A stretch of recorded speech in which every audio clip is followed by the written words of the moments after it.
ब्रह्मा जी, सृष्टि के रचयिता, जिन्होंने सृष्टि को एक आकार दिया।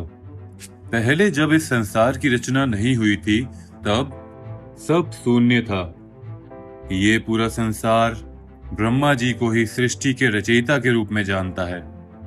और ब्रह्मा, विष्णु, महेश, जिन्हें त्रिमूर्ति कहा जाता है, इनमें विष्णु जी संसार को पालने वाले और भगवान शिव को विनाशकारी माना जाता है, क्योंकि पृथ्वी में पाप बढ़ जाने पर वह अपना रौद्र रूप दिखाते हैं। लेकिन क्या कभी आपने सोचा है, अगर जब इन तीनों देवताओं को त्रिमूर्ति कहा जाता है, तो आखिर क्यों इन तीनों देवों की पूजा में भेदभाव रखा गया है?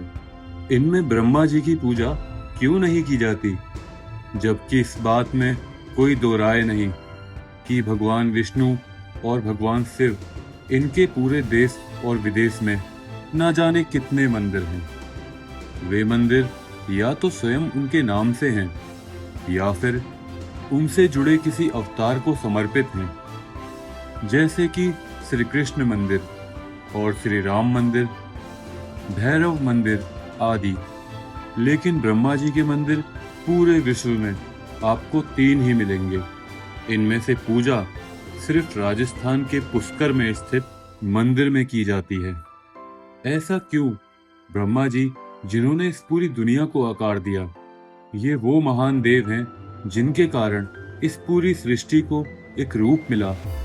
ब्रह्मा जी ने ही हमें 4 वेदों का ज्ञान दिया, 4 चेहरे और 4 हाथ। उन चारों हाथों में एक एक वेद लिए ब्रह्मा जी अपने भक्तों का उद्धार करते हैं। लेकिन इसी देव की कोई पूजा क्यों नहीं करता? क्या आप जानते हैं कि धरती लोक पर ब्रह्मा जी के मंदिर तो हैं, परंतु वहां पर ब्रह्मा जी की पूजा करना वर्जित माना गया है।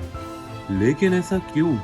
ऐसा ब्रह्मा जी ने क्या कर दिया कि जिस संसार की उन्होंने रचना की, वो संसार ही उनको पूछता नहीं, उनकी पूजा नहीं करता? इस प्रश्न का उत्तर हमें पौराणिक कथाओं में मिलता है। नमस्कार दोस्तों, स्वागत है आपका हमारे आज के इस वीडियो में। अगर चैनल पर नए हैं तो हमारे चैनल फैक्ट टेक जी को सब्सक्राइब कर लें, और वीडियो पसंद आए तो लाइक, शेयर और कमेंट्स जरूर करें। तो आइए वीडियो में आगे बढ़ते हैं। कहते हैं कि एक बार ब्रह्मा जी के मन में धरती की भलाई के लिए यज्ञ करने का विचार आया। यज्ञ के लिए जगह तलाश करनी थी। स्थान के चुनाव के लिए उन्होंने अपनी बाह से निकले हुए कमल के फूल को धरती लोक की तरफ फेंक दिया। कहते हैं कि जिस स्थान पर वो कमल गिरा, वहीं पर ही ब्रह्मा जी का एक मंदिर बनाया गया। ये स्थान है राजस्थान का पुष्कर शहर, जहां उस पुष्प का एक अंश गिरने से तालाब का निर्माण भी हुआ था। आज के युग में इस मंदिर को जगत पिता ब्रह्मा जी के मंदिर के नाम से जाना जाता है, जहां श्रद्धालुओं की लंबी कतारें देखी जा सकती हैं। लेकिन फिर भी कोई ब्रह्मा जी की पूजा नहीं करता। प्रत्येक वर्ष कार्तिक पूर्णिमा पर इस मंदिर के आसपास बड़े स्तर पर मेला लगता है। कथा के आगे चरण में ये लिखा गया है कि ब्रह्मा जी द्वारा 3 बूंदें धरती पर फेंकी गई थी, जिनमें से एक पुष्कर स्थान पर गिरी। जगह का चुनाव होने के बाद ब्रह्मा जी ठीक उसी स्थान पर पहुंच गए जहां पुष्प गिरा था, लेकिन उनकी पत्नी सावित्री वहां वक्त पर नहीं पहुंच पाई। ब्रह्मा जी ने यह सोचा कि यज्ञ का समय तो निकल रहा है, यदि सही समय पर यज्ञ आरंभ नहीं किया गया तो इसका असर अच्छा कैसे होगा।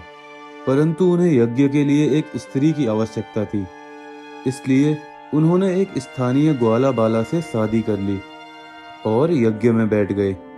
जैसे ही यज्ञ आरंभ हुआ, कुछ देर बाद सावित्री वहां पहुंची और यज्ञ में अपनी जगह पर किसी और औरत को बैठा देख बहुत क्रोधित हो गईं। क्रोधित सावित्री ने ब्रह्मा जी को श्राप दे दिया और कहा कि जाओ, इस पृथ्वी लोक पर तुम्हारी कहीं पूजा नहीं होगी। यहाँ का जनजीवन तुम्हें कभी याद नहीं करेगा। सावित्री के इस रूप को देखकर सभी देवता बहुत डर गए। उन्होंने उनसे श्राप वापस लेने की भी बहुत विनती की, लेकिन क्रोध से पूर्ण सावित्री ने उनकी बात नहीं मानी जब कुछ समय के पश्चात उनका गुस्सा शांत हुआ, तब उन्होंने कहा कि इस धरती में सिर्फ पुष्कर में आपकी पूजा होगी।